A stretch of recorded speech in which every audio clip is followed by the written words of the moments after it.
ఇదేంటంటే నల్గొండల ఒక ఇనుము ఫ్యాక్టరీకి సంబంధించి భూసేకరణ జరుగుతుందట. ఆ భూసేకరణ వల్ల దగ్గర దగ్గర ఒక 25 ఊర్లు నష్టపోయే అవకాశం ఉన్నదట. ఇంతకుముందు అక్కడ ఒకటే యూనిట్ ఉండేనట. దాని ద్వారా ఏంటంటే ఆ ఇనుమును మరి శుద్ధి చేయడము, మరి ఆ ఇనుముకు సంబంధించిన ఏ పరిశ్రమ కానీ అక్కడ దాని వల్ల మసి వస్తుందట ఇండ్లకు. ఆ మసి వల్ల ప్రజలు అనారోగ్యాల బారిన పడుతుందట. ఇంతకుముందు నాకు కాల్ చేసిన ఒక మిత్రుడు అక్కడి వెళ్ళి వీడియో కూడా పంపిస్తా అంటే పంపించండి అని చెప్పిన. 25 ఊర్లు నష్టపోతున్నాయట. ఆ 25 గ్రామాల ప్రజలు నిత్యం ఏదో ఒక రకంగా కాలుష్యంతో ఆ మసితోటి ఇబ్బంది పడుతున్నారట. ఇంతకుముందు ఒకటే యూనిట్ ఉండేనట, ఇప్పుడు ఇంకో 11 యూనిట్లను కొత్తగా తీసుకురాబోతానట.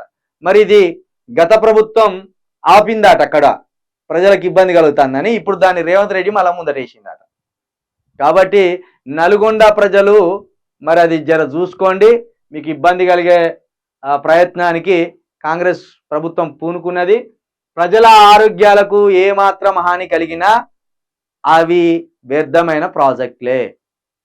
ప్రజలు సంతోషంగా లేకుండా, ప్రజల ఆరోగ్యంగా లేకుండా, ఊర్లు ఆరోగ్యంగా లేకుండా ఉంటే నువ్వు ఎంత పెద్ద పరిశ్రమ చేసినా అది వృధా ప్రాజెక్టే అవుతుంది.